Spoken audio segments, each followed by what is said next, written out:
मिट्ठोपुर गांव में पुष्पा नाम की एक औरत अपने पति राजकुमार और बेटे चंचल के साथ रहती थी। पुष्पा अपने बेटे की शादी के बड़े बड़े सपने सजाए बैठी हुई थी, पर अफसोस होता उसका उल्टा है। चंचल एक गरीब लड़की से शादी कर लाता है। पुष्पा बहू के स्वागत में बहुत पैसा खर्च कर देती है। तभी चंचल अपनी पत्नी दामिनी को लेकर आता है। रुको महारानी, ऐसे कैसे घुसी चली जा रही हो खाली हाथ? कुछ लाई भी हो या ऐसे ही आ गई हो मुँह उठाकर? दामिनी की आंखों में आंसू आ जाते हैं। अब बस भी करो माँ, दामिनी के पिता बहुत गरीब हैं, वह कहाँ से देते इतना सामान। यह कहकर चंचल अपने कमरे में आ जाता है। दामिनी अब ज्यादा मत सोचो, सब ठीक हो जाएगा। दामिनी रात भर रोती रहती है, वह सो भी नहीं पाती। सुबह के 4 बज जाते हैं। तभी दरवाजे पर खटखट की आवाज आने लगती है। कौन होगा इतनी सुबह सुबह? दामिनी दरवाजा खोलती है। माँ जी, आप इतनी सुबह सुबह? ससुराल का तेरा पहला दिन है ना, नीचे आकर साफ सफाई कर ले। अब बहू सास को कैसे मना कर सकती थी।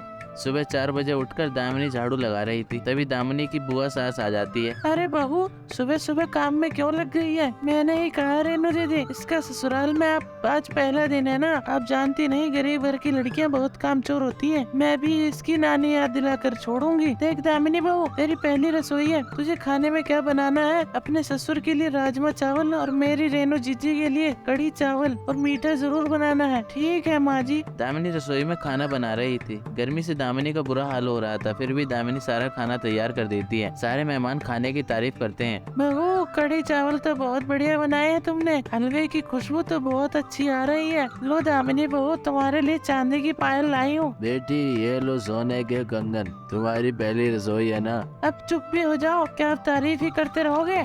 इस गरीब का इतना भी मान दोगे तो सर पर चढ़ जाएगी। दामिनी अपनी सासू की तीखी बातें सुनकर अपने कमरे में चली जाती है। तभी पुष्पा की बेटी अंजलि कहती है, माँ, मेरी शादी के बाद मेरी सास भी ऐसा करेगी तो आपको कैसा लगेगा? यह सुनकर पुष्पा की आंखों में आंसू आ जाते हैं। भाभी, अंजलि सही कह रही है, आप बहू से बेटी जैसा व्यवहार क्यों नहीं करती हो? पुष्पा को अपनी गलती का एहसास होता है। पुष्पा अपनी बहू की पसंद की मिठाई लेकर दामिनी के कमरे में जाती है। माँ जी, आप यहाँ?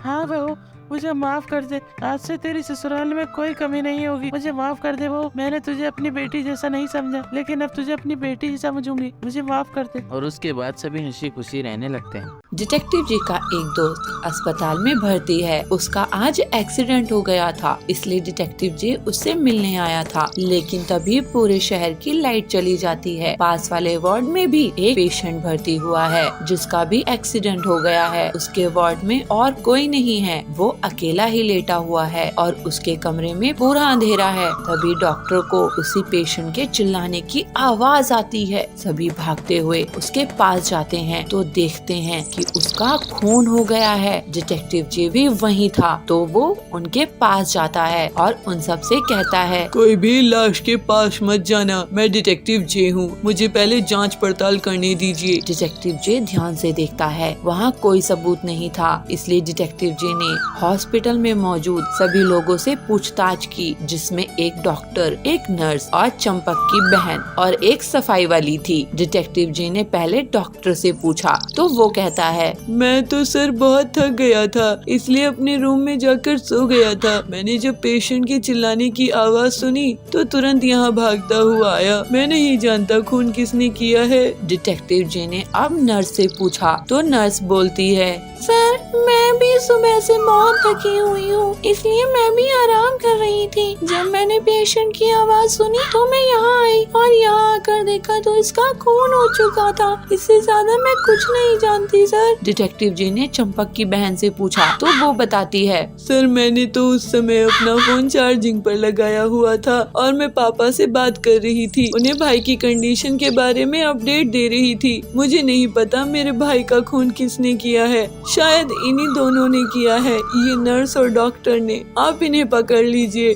पकड़ तो हम लेंगे, आप हमें हमारा काम मत समझाइए, आप बस इन्वेस्टिगेशन में हमारा सपोर्ट कीजिए। बिना सबूत के किसी को नहीं पकड़ा जा सकता, समझिए आप। इसके बाद डिटेक्टिव जे ने सफाई वाली से पूछा तो वो बताती है, मेरा तो सारा काम हो गया था साहिब, इसलिए मैं अपने घर जाने की वाली थी, पर तभी आपने बुला लिया। मैं नहीं जानती ये खून किसने किया है, बस मैं बेकसूर हूँ साहिब। डिटेक्टिव जे अब चारों की बातों को ध्यान से सुनता है और वो तुरंत समझ जाता है कि कौन झूठ बोल रहा है। चंपक की बहन झूठ बोल रही है, क्योंकि जिस वक्त चंपक का खून हुआ उस समय पूरे शहर की लाइट चली गई थी, तो वो फोन कैसे चार्ज कर सकती है। इसका मतलब वो झूठ बोल रही है। डिटेक्टिव जे ये समझ जाता है और उसको पकड़ लेता है और चंपक की बहन भी अपना गुनाह कबूल लेती है।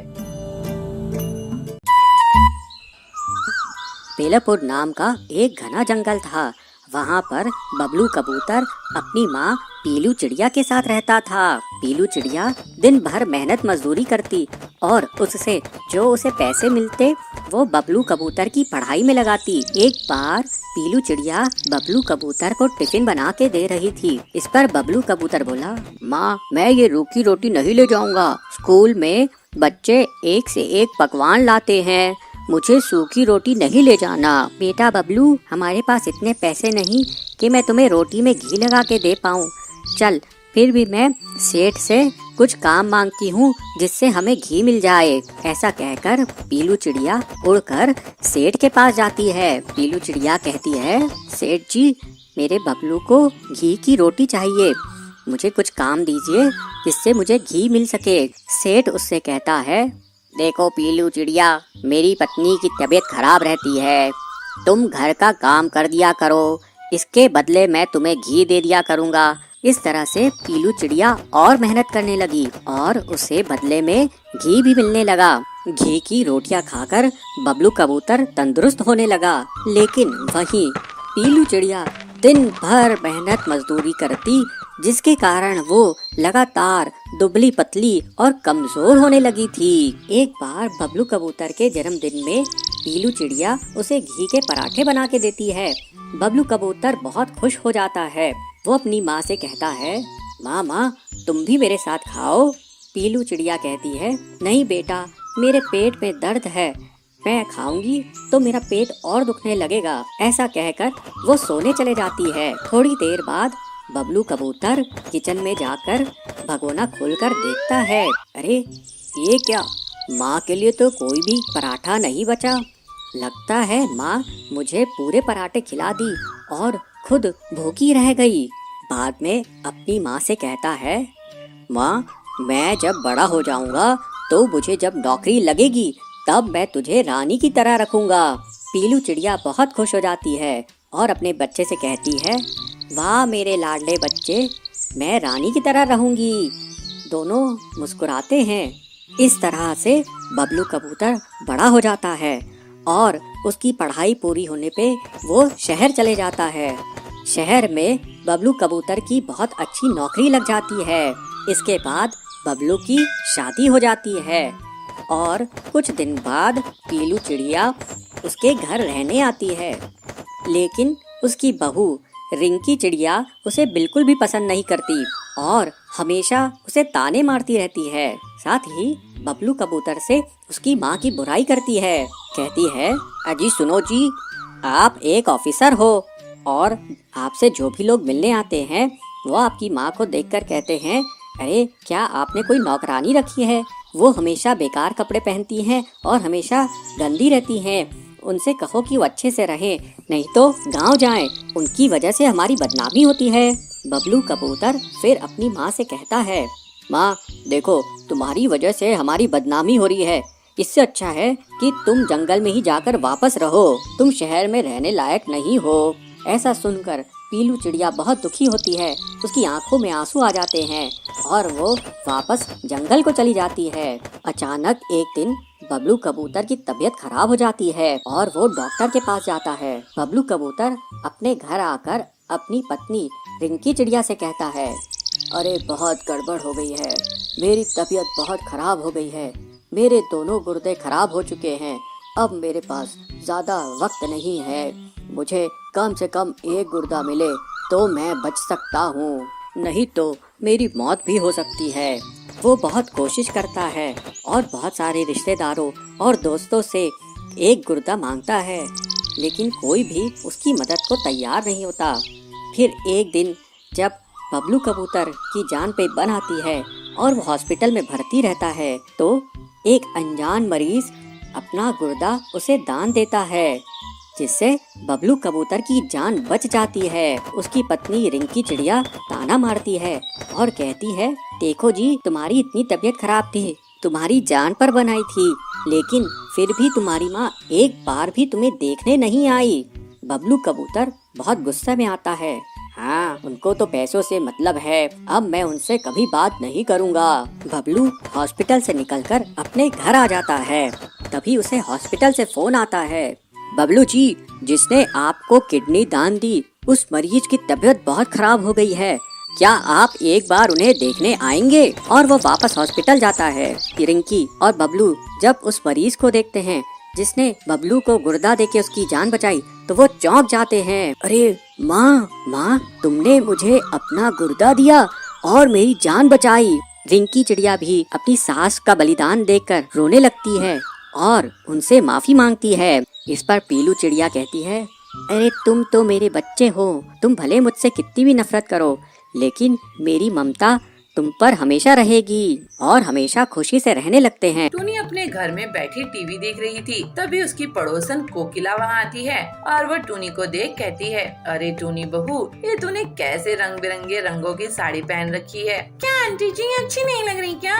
अरे बिल्कुल भी नहीं, चल जा कोई दूसरी साड़ी पहन कर आ, तू नई नवेली बहू है, कुछ अच्छे रंग की साड़ी पहना कर। ठीक है आंटी जी, मैं अभी आपको कुछ साड़ी पहन कर दिखाती हूँ, फिर आप बताना मैं कैसी लग रही हूँ। टूनी अपने कमरे में जाती है और अलग अलग रंगों की साड़ी पहन कर आती है, लेकिन कोकिला को कोई भी साड़ी पसंद नहीं आती। लेकिन जब टूनी एक हरे रंग की साड़ी पहन कर आती है तो कोकिला कहती है, हाँ ये साड़ी बहुत अच्छी लग रही है टूनी बहू, वैसे तुझ पर हरा रंग सबसे ज्यादा खिलता है, तू इसी रंग की साड़ी पहना कर। टूनी की तारीफ करके कोकिला वहाँ से चली जाती है और तभी टूनी की सास चंपा भी आती है और कहती है, अरे टूनी बहू, ये साड़ी तो बहुत खिल रही है तुझ पर, ला मैं तेरी नजर उतार दूं, कहीं तुझे किसी की नजर न लग जाए। चंपा अपनी बहू को काला टीका लगा देती है और उसकी नजर उतारती है और उसकी बलाई भी लेती है। तभी उसका पति सोनू भी उसकी तारीफ करता है, अरे आज तो तुम एकदम हीरोइन लग रही हो, पटाखा लग रही हो। हाँ सच में, कहीं आप झूठ तो नहीं बोल रहे? अरे नहीं टूनी,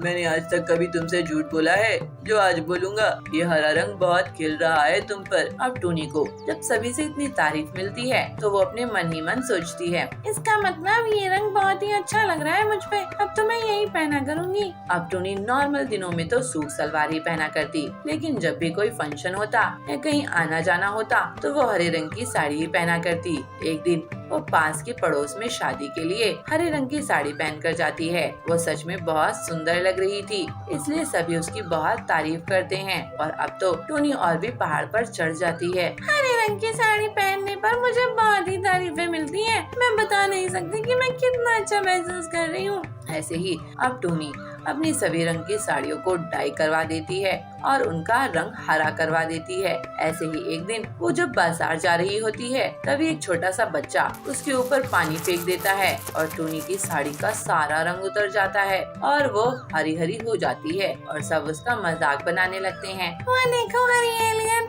वो देखो हरी एलियन जा रही है। टूनी भागते हुए अपने घर आती है, लेकिन उसकी सास भी उसे पहचान नहीं पाती और उसे कहती है, ए भिकारन, कार खड़ी रहे, कहाँ अंदर घुसी आ रही है? देखो तो जरा इन भिकारनों के कितने भाव बढ़ गए हैं, घर में घुसी आ रही है। मैं और भिकारन नहीं तो क्या मैं? चल निकल यहाँ से। माँ जी मैं कोई भिकारन नहीं हूँ, मैं आपकी बहू हूँ टूनी। क्या? लेकिन बहू तेरा ये हाल कैसे हुआ? टूनी उसे पूरी बात बताती है। चल अब नहा ले, जा। हाँ माँ जी जाती हूँ। टूनी सीधा जाकर नहा लेती है और उसका अब वो हरा रंग उतर जाता है। लेकिन उस दिन के हादसे के बाद से वो कभी भी हरी रंग की साड़ी नहीं पहनती और साड़ी तो साड़ी, वो तो साड़ी पहनना ही छोड़ देती है।